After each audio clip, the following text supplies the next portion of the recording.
सुभद्रा नियम रे संशोधन राशन कार्डधारी नचेत परिवार आय 2.5 लाख टंकार कम थिले मिलिबो सहायता।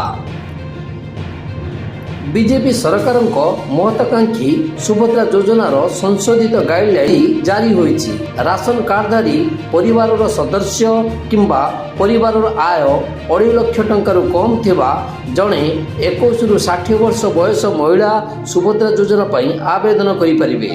सुभद्रा योजना पई अंगनवाड़ी कर्मी भी करि परिबे आवेदन। अंगनवाड़ी कर्मी को सम्बन्धी सहायिका आशाकर्मी कम्युनिटी रिसोर्स पर्सन सीआरपी माने आवेदन करि परिबे।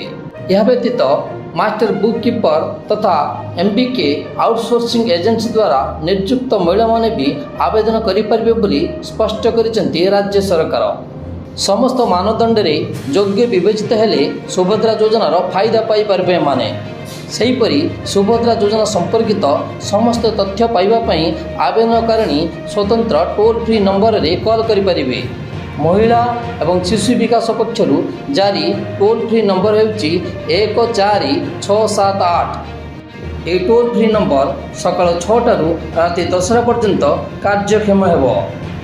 केवल निज नाम रे बैंक अकाउंट को सीधासलख सहायता टंका प्रदान करा जिवो। समस्त हिताधिकारी को सुभद्रा कार्ड दिया जिवो और समस्त योग्य हिताधिकारी 5 वर्ष पई 2टी किस्ती रे वार्षिक 10,000 टंका हार रे मोट 50,000 टंका पाइबे बोली गाइडलाइन रे उल्लेख रही। The report 3KYT।